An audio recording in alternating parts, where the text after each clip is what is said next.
Hello दोस्तों, कैसे हैं आप सब। स्वागत है आप सभी का कॉमिक वर्ल्ड चैनल पर। तो चलिए दोस्तों, शुरू करते हैं राज कॉमिक्स में बांकेलाल की जल एक्स सीरीज की आखिरी कॉमिक्स, सातवां घोड़ा।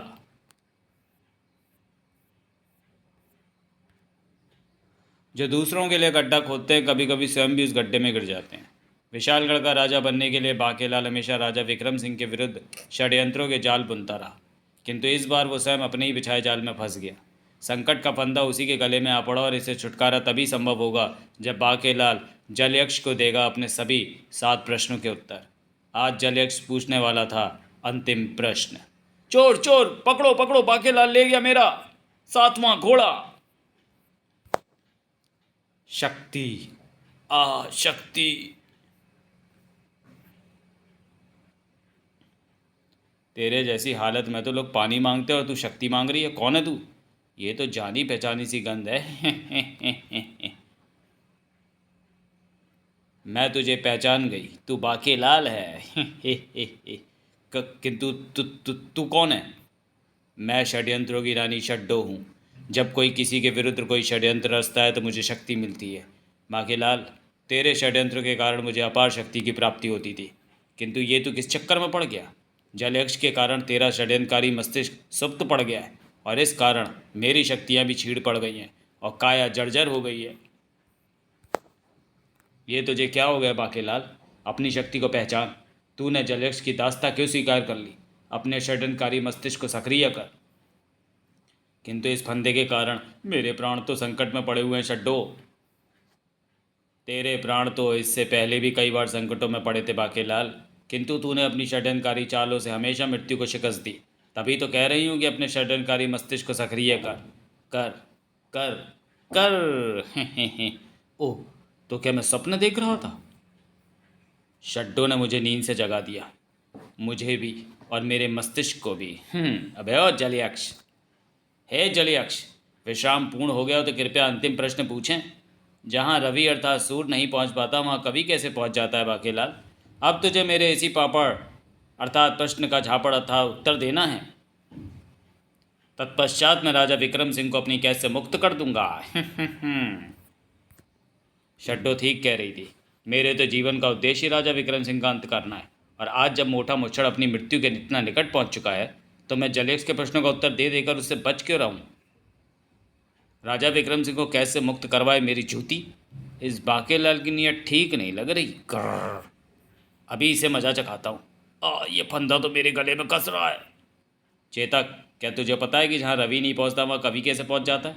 मुझे जलेक्स को उसके इस प्रश्न का उत्तर देना है, तभी वो मोटे मेरा मतलब राजा विक्रम सिंह को कैद मुक्त करेगा। ये बात तो तुम्हें कोई कवि ही बता सकता है स्वामी।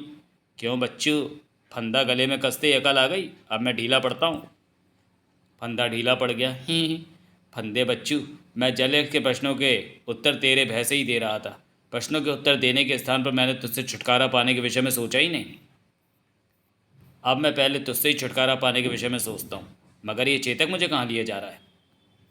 ठूंठ वृक्ष, मुरझाई हुई घास। हे भगवान, मुझे मौत क्यों नहीं आ जाती? स्थान स्थान पर अपना माथा फोड़ते और मृत पड़े जीव, यहाँ केवल बहरे ही रह सकते हैं। मन तड़पत हरिदर्शन को आज, और ये ऋषि बेचारा तो नेत्रहीन भी है। दर्शन दो घनश्याम, नाथ मोरी अखियाँ प्यासी रे। कमाल है, पिछले 3 दिवस से यहाँ खड़ा हूँ और ये भक्त दर्शन तो रटे जा रहा है। अबे और कैसे दर्शन दूँ? हुड़ पद की हो। अबे अबे चेतक के बच्चे, ये तू कहाँ ले आया कमबख्त? यहाँ तो कभी लंबडीक रहता है। मैंने सोचा स्वामी कि आपको आपके प्रश्न का उत्तर एक कवि दे सकता है। चेतक के बच्चे वापस भाग। ओह, लमडीक का एक हाथ जलेबी की तरह मुड़ा रहता है और जितना चाहे लंबा हो जाता है। यहाँ आने के बाद तो देवता भी इसकी कविताएं सुनने से बच नहीं सकते। बांकेलाल, जो कल महंगी थी वो गंध थी बिना तड़के की हींग की, तुम्हें आकर खींच लाई याद लंबडीक की। चेतक के बच्चे दाल दाल कच्चे। अरे ये क्या, फंदा गले में मचल सा रहा है। ओ समझ गया, इसको भी वही बेचैनी होने लगी जो लंबडीक का नाम सुनकर प्रत्येक प्राणी एवं वस्तुओं तक को होने लगती है। वो मारा पापड़ वाले को मिल गया इस नामरद फंदे से छुटकारा पाने का उपाय। अरे बांकेलाल, तू तो मुझसे मिलकर प्रसन्न हो रहा है, ये देख कर मैं भी प्रसन्न हुआ। तभी वहां प्रकट हो गया छैला। अरे ये कौन है? पिताश्री, वो मारा पापड़ वाले को तभी बोलते हैं जब किसी के विरुद्ध षड्यंत्र रचते हैं। पिताश्री जब भी ऐसा कहेंगे मैं उन्हें षड्यंत्र करने से रोकने के लिए तुरंत आ जाऊंगा। मैं हूँ छैला, बाकेलाल जी मेरे पिता हैं। ओ, पुत्र को भी साथ ले आया बाकेलाल? तूने अपनी शादी में नहीं बुलाया, ये बड़ी गलत बात है। शादी ब्याह जैसे उत्सवों में तो मुझे अवश्य बुलाना चाहिए। मेरी कविताएं सुनने के लिए दो दो श्रोताओं का होना मेरे लिए सौभाग्य की बात है। तो बाकेलाल, पहले मैं तुम्हें छोटी कविता सुनाऊंगा और फिर तुम कहोगे तो लंबी कविता। बच्चू फंदे तैयार हो जा। पेड़ों से पत्ते उड़ गए, डालियों से फूल गिर गए, हिरण सरोवर में कूद गए, कछुए पेड़ पर चढ़ गए। हिरण पानी में कैसे रहते, पानी में तो मगरमच्छ थे। मगरमच्छ रो रहा था, अपने वस्त्र धो रहा था। उसकी मगरमच्छी मायके गई थी, कल ही तो ब्याह कराई थी। दुल्हन वो नहीं थी, दुल्हन की याद में मगरमच्छ कवि हो गया। उसने कविता रची, सुनो कविता। उसने नाम से संबोधित किया था, कविता मगरमच्छी का नाम था, सुनो कविता। पर अब ये नाम नहीं, मेरी कविता है, तो सुनो कविता। अब मैं कविता सुना रहा हूँ कि मैं जहाँ रहूँ, मैं कहीं भी रहूँ, मैं सरोवर में ही रहूँगा। तू जहाँ रहे वहाँ ना रहे, तू कहीं और कैसे रहे, तू मायके में ना रहे, तू ससुराल में भी ना रहे, तू जमीन पर भी ना रहे, ना तू आसमान पर रहे। आसमान पर तू वैसे भी नहीं रह सकती क्योंकि तेरे पंख नहीं है। भगवान ने बड़ा जुल्म किया, तेरे पंख नहीं उगाए, क्योंकि उगाता तब तू चिड़िया ना बन जाती। तो मैं कह रहा था कि तू कहीं ना रहे, तू केवल मेरे हृदय की रहे। कविता खत्म हुई। वाह वाह वाह। चलिए पिताश्री, कविता समाप्त हो गई। पुत्र छैला, अभी तो मगरमच्छ की कविता समाप्त हुई है, मेरी तो बाकी है। क्या पता लमड़ी की कविताएं सुनकर फंदा टूट जाए, क्योंकि इसकी कविताएं सुनकर तो यहाँ पेड़ तक टूट कर गिर जाते हैं। अच्छा बच्चों, तो हम गिरते हैं। नहीं पिताश्री, माताश्री, हमें छोड़कर मत जाओ। भागो, लमड़ी कविता सुना रहा है, हमारे तो बाल भी नहीं है नोचने को। प्राणियों के दिमाग फिर जाते हैं। अबे ओ चूहे, आ कुश्ती लड़। नहीं, मुझे जाने दो हुजूर, मेरे छोटे छोटे बच्चे हैं। मैं तो चला। लमड़ी का ध्यान छैला की ओर नहीं था। गाय ने जो पैदा की थी वो बच्ची थी, वास्तव में वो कछुआ नहीं कछुई थी। पेड़ पर उसे देखा एक घोंसला जो कौए का था, उसमें कौवी भी रहती थी। घोंसले में अंडे थे, हाथ लगाने में ठंडे थे। कौवी की रंगत काली थी। कछुई भी अपने कछुए के अंडों की माँ बनने वाली थी। कछुई अंडों को देखकर चौंकी। बंद अंडों में तो बच्चों का दम घुट जाएगा, दम तो मेरे बच्चों का भी घुट जाएगा। कौवी चिल्लाई। थोड़ी पगलाई, थोड़ा और पगलाई, थोड़ा और पगलाई, और पगलाई। कछुई के न पंख थे न बाल, भय से वो स्वयं ही खड़ी हो गई। बचाओ, कोई मुझे बचाओ। ये तो फंदा टूटने का स्वर है। अरे, ये मेरे गले में एक और फंदा कहाँ से आ पड़ा? साए। ये फंदा मैंने डाला पिताश्री। छैला के बच्चे, ये तूने क्या किया? तेरे गले का फंदा टूट रहा था। सॉरी, मेरे गले का फंदा टूट रहा था। यदि दबा दे फंदा टूट जाता तो मुझे जलेश के प्रश्न का उत्तर देने की आवश्यकता ही नहीं पड़ती। यही तो मैं नहीं चाहता था। मैं चाहता हूं कि आप राजा विक्रम सिंह के प्राण बचाएं, और उसके लिए आपको जलेश के 7वें प्रश्न का उत्तर देना ही होगा। ओ, ये कमबख्त लमड़ी लगता है कविता सुनाने में इतना तल्लीन हो गया है कि उसे मेरे वहाँ से गायब होने का पता ही नहीं चला, अन्यथा वो अपने लंबे हाथ से मुझे धर दबोचता। छैला ने एक स्थान पर चेतक को रोका। अरे, यहाँ तो फूल खिले हैं, गुलशन गुलशन। अच्छा पिताश्री, मैं चलता हूँ, ये कविराज का उपवन है, कविराज आपकी मदद अवश्य करेंगे। कैसी उज्जवल धवल हो, चंद किरणों से नहाई प्रतीत होती हो। अरे, ये कविता पाठ कौन कर रहा है? तुम उपवन की तितली हो या फिर कोई उड़न परी? सूर्य की सतरंगी रश्मियों ने तुम्हें उतारा है या इंद्रधनुष के रंगों में डूबकर जमीन पर आई हो? तित तित तित तित, वाह, कितनी सुंदर कल्पना है। वाह कविराज, कानों में मिश्री घुल गई। एक आप हैं और एक वो लंबडीक। लंबडीक मेरा छोटा भाई है, हम एक ही डाल के दो पत्ते हैं। तुम अपने यहाँ आगमन का प्रयोजन बताओ। बाकेलाल ने अपने आगमन का प्रयोजन उसे बताया तब। ओह, तो तुम्हें इस प्रश्न का उत्तर चाहिए कि जहाँ ना पहुँचे रवि वहाँ कवि कैसे पहुँच जाता है? हाँ, उत्तर तो मैं तुम्हें दे दूंगा बाकेलाल, किंतु बदले में मुझे सूरज का 7वां घोड़ा चाहिए। वो मैं कैसे ला सकता हूँ? सूरज तक तो पहुँच पाना ही असंभव है। तो फिर तुम अपने घर जाओ, तुम्हें तुम्हारे प्रश्न का उत्तर नहीं मिल सकता। ठहरिए कविराज, मैं सूरज का 7वां घोड़ा लाने को तैयार हूँ। बाकेलाल, सूरज का 7वां घोड़ा लाने हेतु तुम्हें उसके पास जाना होगा, जहाँ पहुँचते ही तुम भस्म हो जाओगे, और सूरज के भीषण ताप से तुम्हें एक ही चीज़ बचा सकती है, और वह है कारू का कंबल। सुनो कारू की कहानी। एक बार सूर्य देवता में देवता में इस बात को लेकर ठन गई कि हम में से कौन अधिक बलवान। वो देखो, पृथ्वी पर एक गडरिया विश्राम कर रहा है। शीत से बचने के लिए उसने गर्म कंबल ओढ़ रखा है। हम में से जो उसका कंबल उतार देगा वही अधिक बलवान होगा। पवन देव ने तीव्र आंधी चलाई। ओह, कंबल ने बचा लिया, न तो मेरे सिर में धूल ही धूल भर जाती। मैं मैं उसके शरीर से कंबल को अलग नहीं कर सका, तो अब मैं चेष्टा करता हूँ। सूर्यदेव ने अपनी प्रचंड ऊष्मा की किरणें फैलाई।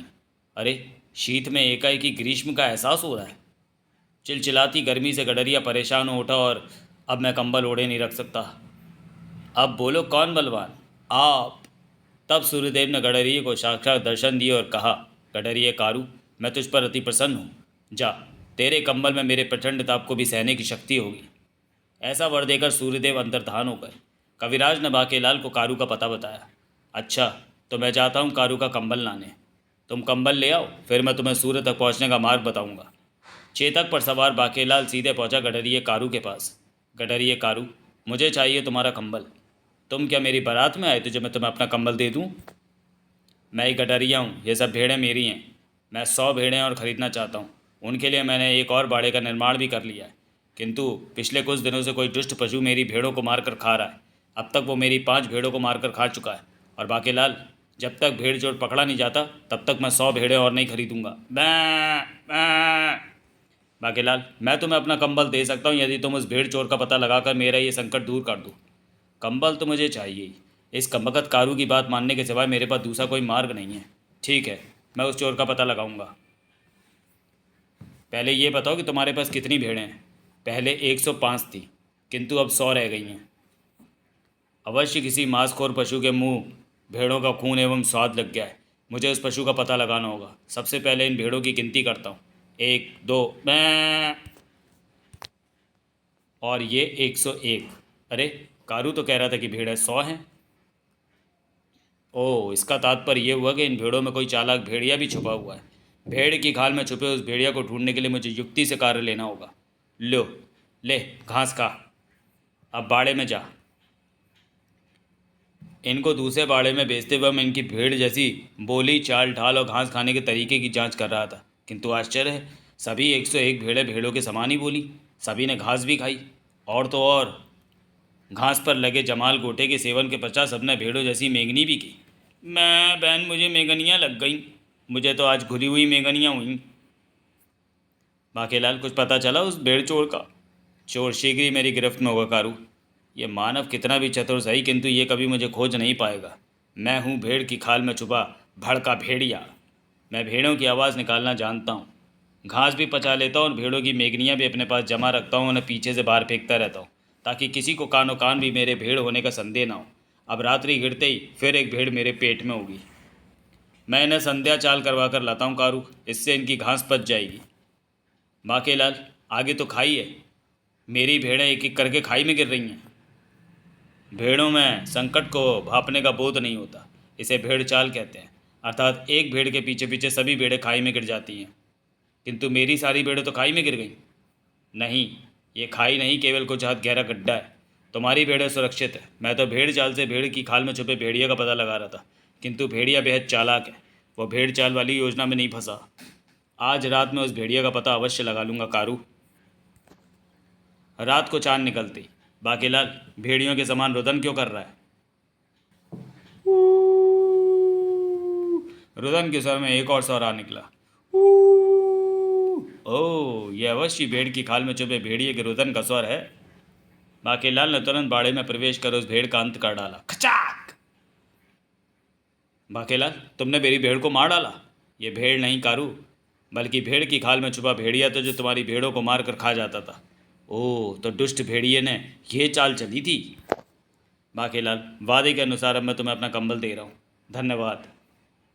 अगले दिन बाकेलाल वापस कविराज के पास पहुँचा। कविराज, मैं कारू का कंबल ले आया। अब तो मुझे बताओ कि मैं सूरज के पास कैसे पहुँच सकता हूँ। सूरज से 7वां घोड़ा लेने के लिए उसे बेबस करना होगा, और ये कार्य केवल राहु कर सकता है। किंतु राहु तक पहुँचना और उसे इस कार्य के लिए मनाना सरल नहीं है। तुम्हें कल्पना के पास जाना होगा। कल्पना कहाँ रहती है? किसी के भी मस्तिष्क में। मैं किसी के भी मस्तिष्क में प्रवेश कैसे कर सकता हूँ? तुम कल्पना को मस्तिष्क में पुकारो, वो तुम्हारे सामने होगी। अब मुझसे तभी मिलना जब तुम्हारे पास हो सूरज का 7वां घोड़ा। कल्पना जी, कृपा आवें। बाकेलाल, मैं आ गई। बताओ बाकेलाल, मेरा विचार क्यों किया? सूर्य का 7वां घोड़ा लाने के लिए मुझे राहु तक केवल तुम ही पहुंचा सकती हो, ऐसा कविराज का कहना है। ओह, सूर्य तो मेरा शत्रु है। सृष्टि के आरंभ में सूर्य के रथ में 7 घोड़े नहीं होते थे। हे अश्वों, अपनी गति और तीव्र करो। 8 पहरों में मुझे पृथ्वी की एक परिक्रमा पूर्ण करनी होती है, अन्यथा दिन रात का संतुलन बिगड़ जाएगा। चक्कर पूर्ण करने के चक्कर में सूर्यदेव एवं घोड़े बुरी तरह से थककर चूर हो जाते थे। आह, सूर्यदेव, थोड़े विश्राम की आवश्यकता है। वायु वेग के कारण हमारे खुर भी घिस गए हैं। जैसे जैसे सृष्टि का विस्तार हो रहा था वैसे वैसे ही मेरा कार्यभार भी बढ़ रहा था। जनसंख्या के बढ़ने पर ज़्यादा लोग सोचने लगे हैं, उनकी कल्पनाएं भी बढ़ रही हैं। कोई कुछ कल्पना कर रहा है, कोई कुछ। मुझे शीघ्र ही उनके पास पहुंचने के लिए तीव्र रफ्तार घोड़े की आवश्यकता होती है। लोगों की सोचों, विचारों एवं कल्पनाओं को उनके गंतव्यों तक पहुंचाने के लिए मुझे उन्हें तीव्रतम घोड़े देने पड़ते हैं। हे ब्रह्मा जी, मेरे घोड़ों पर सवार होकर ही कोई भी प्राणी अपनी सोचों व कल्पनाओं को निर्णय के मुकाम तक पहुंचा पाता है। कृपया मुझे तीव्र से तीव्रतम अश्व प्रदान करें। लो, सूर्यदेव भी आ गए, पहले उनकी भी सुन लूँ। हे ब्रह्मा, 3 अश्वों के रथ से पृथ्वी की पूर्ण परिक्रमा संभव नहीं हो पाती, मुझे और अश्व चाहिए। ब्रह्मा जी ने हमें अश्वलोक में भेजा। ये सब एक से बढ़कर एक अश्व शक्ति से संपन्न दिव्य घोड़े हैं, जो चाहिए छांट लो। सूर्यदेव की दृष्टि इन्हीं 4 शक्तिशाली अश्वों पर ही है। सूर्यदेव अश्वों की ओर बढ़े ही थे कि ठहरिए सूर्यदेव, एक कहावत है कि स्त्री प्रथम। कृपया पहले अश्व मुझे चुनने दें। हे अश्वदेव, यदि मैंने अधिक विलंब किया तो पृथ्वी की परिक्रमा अधूरी छूट जाएगी और आपको ब्रह्मा जी के कोप का भाजन बनना होगा। अश्व चुनने का अधिकार सर्वप्रथम मुझे दें। ठहरो पुत्री कल्पना, मैं सर्वप्रथम सूर्यदेव को अश्व चुनने का अधिकार देता हूँ, किंतु सूर्यदेव ने उन घोड़ों को मुझे केवल ये 4 अश्व चाहिए। शेष अश्वों को तुम ले लो कल्पना। सूर्यदेव ने छल से चारों सर्वशक्तिमान अश्व स्वयं ले लिए और मरियल घोड़े मेरे लिए छोड़ दिए। सूर्यदेव ने उन घोड़ों को रथ में जोत दिया। अब पहाड़ चल दे पाएंगे, वक्त आने पर सबक सिखाऊंगी। तब कल्पना ने बाकेलाल को दिया वह शानदार घोड़ा। बाकेलाल, मेरे पास सबसे अच्छा यही घोड़ा है, इसका नाम है मंजू। ये मन की गति से दौड़ता है, ईश्वर तुम्हें सफलता प्रदान करे। चल मंजू, राहु के पास। ओह, मंजू मुझे राहु के पास ले भी आया। कौन है रे तू बोधी वाले, राहु ग्रह पर क्यों आया है? मैं बाकेलाल हूँ, मुझे सूर्य का 7वां घोड़ा चाहिए जो आपकी मदद के बिना मुझे नहीं मिल सकता। क्या तू सूरज का 7वां घोड़ा प्राप्त करने आया है? बाकेलाल, सूर्य मेरा शत्रु है, मैं उसके प्रकाश को धूमिल कर देना चाहता हूँ। उसे ग्रहण लगाकर मैं ऐसा कर सकता हूँ, किंतु मुझे यह शाप मिला हुआ है कि मैं स्वयं अपनी इच्छा से उसे ग्रहण नहीं लगा सकता। अमावस्या एवं पूर्णिमा पर जब कभी सूर्य मेरी राह में आ जाता है तो ही उस पर मेरी छाया पड़ती है, किंतु उसका प्रभाव आंशिक ही होता है। मैं तो उसे हमेशा कालिमा से भरा देखना चाहता हूँ। बाकेलाल, मैं स्वयं अपनी इच्छा से उसे ग्रहण नहीं लगा सकता, किंतु दूसरे किसी की इच्छा से मैं ये कार्य कर सकता हूँ। मेरी इच्छा से तुम सूरज को ग्रहण तो लगा दोगे, किंतु उसका क्या लाभ होगा? सूर्य अपनी गति के कारण तुम्हारे प्रभाव से निकल जाएगा। हाँ, ऐसा तो संभव है। यदि तुम मेरी योजना के अनुसार कार्य करोगे तो तुम्हें भी सफलता मिलेगी और मुझे भी। सूरज का 7वां घोड़ा प्राप्त होगा। मुझे क्या करना होगा? मैं सूर्य के पास जा रहा हूँ। मेरे सूर्य के निकट पहुँचते ही तुम सूर्य को ग्रहण लगा देना, जिससे उसकी शक्ति प्रभावित होगी, जिसका लाभ उठाकर मैं सूरज के रथ से 7वां घोड़ा खोल लूँगा। इतना बताकर बाकेलाल ने मंजू को सूरज तक पहुँचने का आदेश दिया। मैं तो मन की गति से चलता हूँ, मुझे सूर्य तक पहुँचने का आदेश देते ही तुम स्वयं को सूर्य के निकट पाओगे। अरे ये कौन है? इसने तो कारू का कंबल लपेटा हुआ है। तभी सूर्य को कालिमा ने ढांप लिया। ये राहु के कालिमा है, वो मुझे ग्रहण लगा रहा है। उड़ा पादा की हो। बाकेलाल ने तुरंत थाम ली सूरज के 7वें घोड़े की लगाम। मेरी लगाम जिसके हाथ में होती है वही मेरा स्वामी होता है। आ गई 7वें घोड़े की लगाम मेरे हाथ में। मंजू, चल निकल ले अब। नहीं, ऐसा मत करो। अरे ठहरो, तुम सब कहाँ जा रहे हो? वो हमारा लंगोटिया मित्र है। वो भी चले गए अपने मित्र के पास। हा हा हा हा, सूर्यदेव, अब तुम मेरे चंगुल से नहीं निकल सकते। बाकेलाल कल्पना के पास आ पहुंचा। मैं सूरज का 7वां घोड़ा ले आया। तो फिर वादे के अनुसार 7वां घोड़ा मुझे दे दो और मन का घोड़ा मंजू वापस मेरे सुपुर्द कर दो। अरे कविराज, आप भी यहीं पर आ गए। बाकेलाल ने मंजू, कल्पना को और 7वां घोड़ा कविराज को सौंप दिया। तब कल्पना, ये लो, वादे के अनुसार मैं तुम्हें सूरज का 7वां घोड़ा सौंपता हूँ और मैं भी अपने वादे के अनुसार तुम्हें सौंपती हूँ मन का घोड़ा मंजू। ये वादे का क्या चक्कर है? बाकेलाल, मैं कवि हूँ, मुझे भिन्न भिन्न किस्म की रचनाएं रचने के लिए कल्पना के घोड़ों पर सवार रहना पड़ता है। कल्पना के घोड़े दौड़ाकर ही मैं उत्कृष्ट रचनाओं की रचना कर पाता हूँ, किंतु कल्पना के अन्य घोड़ों में वैसी तीव्रता नहीं है जैसे मंजू में है। मैं चाहता था कि कल्पना मंजू को मुझे सौंप दे ताकि मैं मन की गति से उत्कृष्ट रचनाओं को रचकर संसार का सर्वोत्तम कवि बन जाऊं। सूर्य ने छल से सभी शक्तिशाली अश्व प्राप्त किए थे। मैंने आज उसका सबसे शक्तिशाली घोड़ा प्राप्त कर उससे बदला ले लिया। तुम्हें अपने अपने मतलब के लिए घोड़े मिल गए, किंतु अब मुझे मेरे प्रश्न का उत्तर भी शीघ्रता के साथ मिल जाना चाहिए। अवश्य बाकीलाल। अरे, एकाएक ही चौवर अंधकार कैसे हो छा गया? ग्रहण के कारण सूर्य अंधकार ग्रस्त हो गया। ये दोनों घोड़े मुझे दे दो। अरे, अब ये राक्षस कौन है? मेरा नाम है अंधन।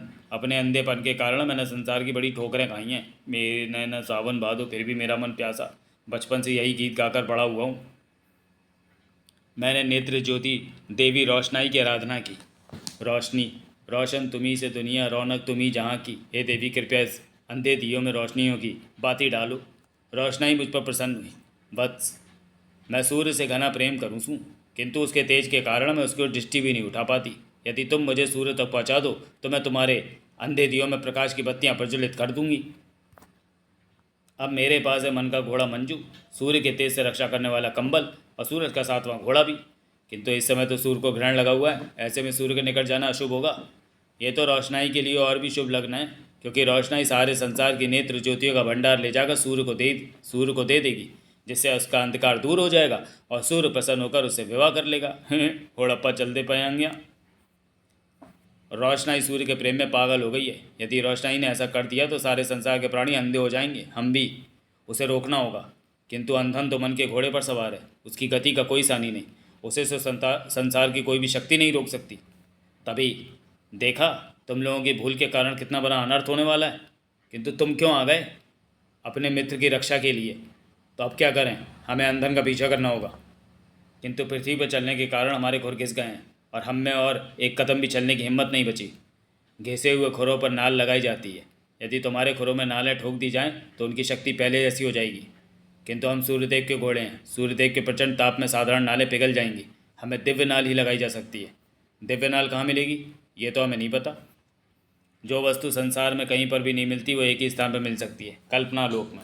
ये वो स्थान है जहाँ सूर्य की रोशनी भी नहीं जा सकती। कल्पना लोक वो कहाँ है? हम कल्पना लोक में जाने को तैयार हैं। कल्पना लोक तक पहुँचना हर एक के वश का रोग नहीं। कल्पना के घोड़े पर सवार होकर वहाँ तक केवल कविराज ही पहुँच सकता है।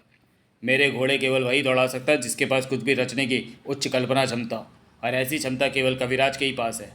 तो फिर मैं ही जाता हूँ कल्पना लोक। कविराज कल्पना के घोड़े पर सवार हो उड़ चला। नीले नीले अंबर पर उमड़ते उमड़ते मेघों के पीछे, चांद की धरा के नीचे, पाताल सरोवर के किनारे, अश्वों की दिव्य नगरी में नालू नामक अश्वदेव लौह नामक दिव्य धातु को ठोंकू नामक औजार से ठोक पीट कर निर्माण करता है अपने अश्वों हेतु दिव्य नालों का। कल्पना करते ही करते कविराज नालू के समक्ष जा पहुंचा। हे नालू देव, कृपया मुझे 28 दिव्य नालें देवें। अवश्य कविराज, उन्हें ठोकने हेतु ठोको, हथौड़ा व कालू नामक कीले भी देता हूँ। कविराज तुरंत ही वापस लौटा। मैं कल्पना लोक से दिव्य नाले ले आया। ठोको हथौड़े से मैं नाले ठोक देता हूँ। बाकेलाल कविराज एवं कल्पना सूर्य के घोड़ों पर सवार हो गए। वाह, इन नालों के कारण हम द्रुत वेग से किसी भी सतह पर दौड़ सकते हैं। हम अपने मित्र की गंध को सूखते हुए शीघ्र ही उस तक पहुँच जाएंगे। तिकट तिकट तिकट तिकट तिकट। उधर अंधन ने दोनों घोड़े एवं कारू का कंबल ले जाकर रोशनाई के सुपुर्द कर दिए। वाह, मैं तुम पर प्रसन्न हुई। अब मैं सूरज को सातवां घोड़ा भी भेंट में दूंगी तो उसकी प्रसन्नता दुगनी हो जाएगी। ये लो, मैं तुम्हें नेत्र ज्योति प्रदान करती हूँ। अब मैं देख सकूँगा। मुझे दिखाई देने लगा, मैं अंधा नहीं रहा। किंतु अब एक खुशी तो मनाने दे। रोशनी आते ही मारने लगे। दुष्ट राक्षस, ये किसी निर्दोष प्राणी की नेत्र ज्योति है जो पैदा होने पर उसे ना मिली तो उसका संसार अंधकारमय हो जाएगा। ओह, ये तो अति बलशाली है। ये कितना भी शक्तिशाली क्यों ना हो, किंतु हमारी संयुक्त शक्ति इंद्रधनुष का मुकाबला नहीं कर सकता। मेरी मृत्यु इंद्रधनुष के प्रहार से ही होनी थी। नेत्रों की रोशनी मिली तो जीवन ज्योति बुझ गई। इंद्रधनुष, रोशनाई मन के घोड़े पर सवार होकर सूर्य की ओर कूच कर गई है। वो अपने साथ नेत्र ज्योति भंडार भी ले गई है। हा हा हा, मैं चली, देखो प्रेम की गली, मुझे रोके न कोई, मैं चली। हे इंद्रधनुष, मुझसे भूल हुई जो मैंने सूरज का सातवां घोड़ा यहाँ लाने की जरूरत की। जिससे कि संपूर्ण सृष्टि ही अंधकार में होकर संकट में पड़ गई। तुम तुरंत जाओ और रोशनाई को रोको। मैं जाता हूँ। रोशनाई की राह रोक ली राहु के अंगरक्षकों ने। तो आगे नहीं जा सकती, नहीं तो ज्योतियाँ हमारे सुपुर्द कर दे। नहीं, इससे मैं केवल सूर्यदेव का अंधकार दूर करूंगी। मैं सूर्य से प्रेम करती हूँ। तभी सारा अंधकार दूर हो गया। नहीं, ये नहीं हो सकता। मेरे सातों अश्व रथ में वापस आ जुटे हैं तो मेरी गति लौट आई, जिसके कारण मैं राहु की पकड़ से निकल गया। मेरे प्रचंड तेज से राहु के अंगरक्षक मारे गए और राहु भी घबराकर भाग गया। कृपया मेरा प्रेम निवेदन स्वीकार करें। मुझे तुम्हारा प्रेम निवेदन स्वीकार है, किंतु हे सूर्य प्रेमिका, चेहरे से अब तो कंबल हटाइए। ज़रा मुझे अपनी चांद सी सूरत दिखाइए। क्या तुम ये चाहती हो कि मैं अपनी प्रेमिका का मुख भी न देख सकूं? यह एक प्रेमी पर जुल्म होगा। किंतु यदि मैंने मुख से कंबल हटाया तो आपके तीव्र तेज से मेरा मुख जलकर भस्म हो जाएगा। तो फिर जाओ, दूर रहकर मेरी प्रेमिका बनी रहो और अपने कर्तव्य का पालन करती रहो। हे सूर्यदेव, कृपया मैं क्षमा करें। मैंने कविराज के साथ मिलकर आपका सातवां घोड़ा प्राप्त करने की धृष्टता की। हाँ, एक शाप के कारण हम स्वयं ऐसी चेष्टा नहीं कर सकते थे, अतः इस कार में बाकेलाल की मदद ली। कल्पना, मैंने सृष्टि की रक्षा हेतु ही तीव्रतम अश्वों का चुनाव किया था, किंतु तुम्हारी उपयोगिता को देखते हुए मन की गति से दौड़ने वाले मंजू घोड़े को तुम्हारे लिए छोड़ दिया था। किंतु अब मेरे प्रश्न का उत्तर भी तो दो कविराज। बाकेलाल, कल्पना लोक में कौन गया? आप कविराज। क्या रवि अर्थात सूर्य वहाँ पहुँच सकता था? नहीं। ओ, मुझे उत्तर मिल गया। तब जल यक्ष के सम्मुख जहाँ न पहुँचे रवि, वहाँ कभी कल्पना के घोड़े पर सवार होकर पहुँच जाता है। ये तो पापड़ का सही जापड़। आहा बाकेलाल, मैं कैद मुक्त हो गया। क्या तुम कैद मुक्त हो गए? किंतु कैद में तो महाराजा विक्रम सिंह है। बाकेलाल, वो मेरी कैद में है और मैं सरोवर यक्ष की कैद में था। सरोवर यक्ष की कैद में कैसे छूटने के लिए मुझे उसके 7 प्रश्नों के उत्तर देने थे, और वो वही प्रश्न थे जो तुमने मुझसे पूछे। अब मैं तुम्हारे महाराज को स्वतंत्र कर रहा हूँ। बाके मेरे लाल, दे गाल, बहुत दिनों से तेरी पुच्ची नहीं ली। मोटे तेरा सत्यानाश, तेरा बेड़ा घर कभी लानती इंसान, इतने दिन जल में रहकर भी डूब कर नहीं मरा। और जल यक्ष के बच्चे, अभी तो तू गायब हो गया, लेकिन तुझे भी देख लूँगा एक दिन। फिर महल में पहुँचते ही बाकेलाल के गले से फंदा खुल गया। महाराज, आपने लौटने में इतनी देर क्यों लगा दी? वहाँ सरोवर की जल परियों के बीच से आने को मन ही नहीं करता था महारानी स्वर्णलता। शुक्र है फंदा खुल गया। मोटा वहाँ जल परियों के मज़े लूट रहा था और 7 प्रश्नों के उत्तर देते देते यहाँ मेरी जान पर आ बनी थी। समाप्त। तो चलिए दोस्तों, वीडियो को यहीं समाप्त करते हैं और मिलते हैं बाकेलाल सीरीज़ की अगली कॉमिक्स, गधाधारी बाकेलाल। सबको गधा समझने वाला खुद बन गया गधाधारी बाकेलाल। तो चलिए दोस्तों, मिलते हैं गधाधारी बाकेलाल में अगले वीडियो में। तब तक के लिए धन्यवाद।